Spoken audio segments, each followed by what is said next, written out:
नमस्कार, आप देख रहे हैं 9 भारत समाचार। नमस्कार, आप देख रहे हैं 9 भारत समाचार। मैं हूं नेहा राठी। आइए देखते हैं आज की बड़ी खबर। राजधानी देहरादून के दीनदयाल पार्क में बरसात के चलते अंधेरे में बहुत सारी महिलाएं बैठी नजर आईं। जब संवाददाता ने पास जाकर उनसे बात की तब उन्होंने बताया कि हम सभी महिला अनिश्चितकालीन धरने पर बैठ गई हैं। बताया गया कि इन्होंने LUCC कंपनी में पैसा लगवाया था, लेकिन कंपनी करोड़ों रुपए लेकर देश से फरार हो गई। जिनका पैसा इन्होंने लोगों का LUC में लगवाया था, वो सभी इनसे देने को दबाव बना रहे हैं। इन सभी का कहना है कि सरकार दोषियों के खिलाफ सख्त कार्रवाई कर इनका पैसा दिलवाए। सरकार टाल मटोल कर रही है, जिस कारण जब तक हमारा पैसा नहीं मिल जाता हम सभी बहनें यहीं दीनदयाल पार्क में बरसात में भी 24 घंटे के धरने पर बैठी रहेंगी। आपका सबसे पहले मैं इस राज्य सरकार को जिसको हमारे धामी जी लीड कर रहे हैं, वो इतनी बेशरम सरकार हो गई है कि महिलाएं जिनके पति आज चाइना बॉर्डर में, पाकिस्तान बॉर्डर में, बांग्लादेश बॉर्डर में बैठे हुए हैं और वो सड़कों पर यहाँ पर बारिश में यहाँ पे भीग रही हैं। सरकार को इतनी शर्म नहीं है? 90% सरकार को कोई शर्म नहीं है कि मैं महिलाओं की यहाँ पे सुन ले। देहरादून एक जो है महिलाओं के लिए एक मतलब पाया गया है कि ये संवेदनशील जगह है, यहाँ पे महिलाएं सुरक्षित नहीं है। उसके बावजूद भी महिलाएं रात को यहाँ सड़कों पर बैठी हुई हैं और सरकार के नुमाइंदे वहाँ सो रहे हैं। कैसे चलेगा ये? आज झूठे पे झूठे आश्वासन दिए जा रहे हैं। LUCC आज से नहीं चल रहा है, सालों से चलता आ रहा है। आज झूठा आश्वासन दे रहे हैं कि आज हमने CBI को कर दिया है, कल आ जाओ, परसों आ जाओ, आज आपदा आ गई, कल आ जाओ। ये ड्रामा कब तक चलता रहेगा? सर मुझे चाहिए अब हम सब सैनिक भी सड़कों पे इनके साथ में हैं, क्योंकि ये सब हमारे भाइयों की वाइफ हैं। सारे सैनिक हैं यहाँ पे, मैक्सिमम सैनिकों की वाइफ हैं। सैनिक जो है तुम्हारी रक्षा के लिए चाइना में बैठा हुआ है, पाकिस्तान में बैठा हुआ है और तुम यहाँ पे अंदर सो रहे हो। यहाँ पे ये सब नहीं चलेगा, ये गृह युद्ध हो जाएगा यहाँ पर। अगर इस तरह से हमारी महिलाओं की बेइज्जती होती रही सड़कों पे तो हम सरकार को उखाड़ के फेंकेंगे यहाँ से। पाकिस्तान में पैसा फ्लड होता है। अगर हम अपनी सहकारिता पे विश्वास न करें या अपनी सरकार पे विश्वास न करें तो किस पे करें? क्योंकि इसमें 37 तो यहाँ ब्रांच है पूरी उत्तराखंड में। ATM इनका लगा था, इसमें बड़े बड़े प्लान दिए थे। सुकन्या प्लान दिया था, आयुष्मान था, एजुकेशन प्लान था, सुकन्या प्लान था, पेंशन प्लान था, इसमें बहुत सारे प्लान इन लोगों ने दिए थे। तो ये सहकारिता मंत्री की देखरेख में चल रही थी ये सोसाइटी, तो इसलिए हम लोगों ने इसमें पैसे इन्वेस्ट किए हैं। तो मेरे तो सबसे पहले अपनी राज्य सरकार धामी जी से यही निवेदन है कि हम लोगों का भुगतान करें और जब तक हम लोगों का भुगतान नहीं होगा तब तक हम यहाँ भूख हड़ताल में बैठेंगे।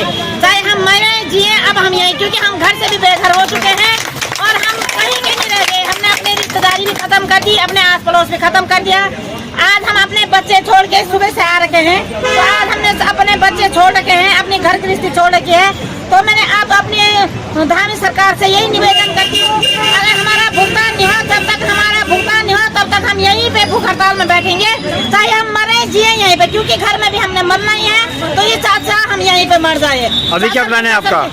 अभी क्या प्रोग्राम है आपका? कब तक आप बैठेंगे यहाँ पे? हम जब तक हमारा भुगतान नहीं हुआ तब तक हम अनिश्चितकालीन भूख हड़ताल पे आज इस कदर आ रखी हूँ कि मैं अपने 4 साल के बेटे को छोड़ के यहाँ पे आ रखी हूँ कि मैंने लोगों का पैसा लगा रखा है इस सोसाइटी में और सरकार की निगरानी में, और सरकार ने ही हमारे लिए ये षड्यंत्र रचा है। मैं तो यही बोलूँगी, क्योंकि ये सहकारिता मंत्रालय से सचिव वेबसाइट में है और सहकारिता मंत्रालय की बोला कि सहकारिता मंत्रालय इसे देख रहा है, अमित शाह इसे हैंडल कर रहे हैं। आप इसमें इन्वेस्टमेंट करो। सुकन्या प्लान है, मेरे दोनों बच्चों के 7-7 साल के प्लान है। इसमें 2-2 हजार रुपए की मैंने सुकन्या में खाता खोला, एक भी 1000 रुपए एंट्री करवा रही है, उसके बाद 1 रुपए नहीं डाले, 2-2 हजार रुपए यहाँ डाले हुए हैं 7 साल के लिए, और वो बंद हो गया, भविष्य चौपट हो गया।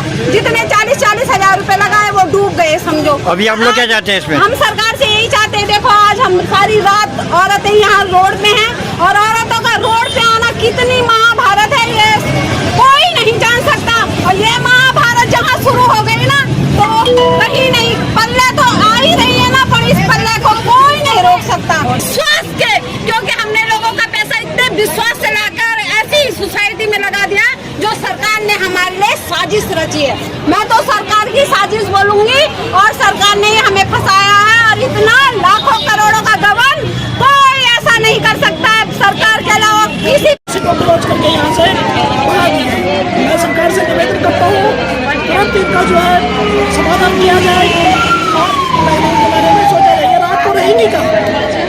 सड़क पे ऐसे छोड़ के रखोगे इनको?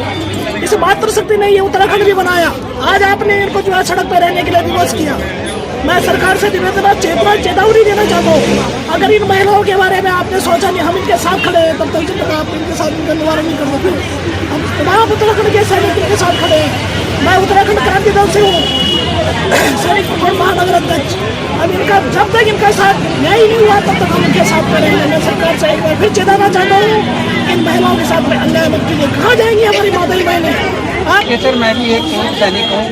मैं भारत सरकार और उत्तराखंड सरकार से ये कहना चाहता हूँ कि भाई आपने यहाँ पर क्रेडिट कोऑपरेटिव सोसाइटी का इसको CRCS के तहत लाइसेंस दिया है, तो लाइसेंस इसलिए दिया कि 8-9 साल में इसको बंद किया जाए।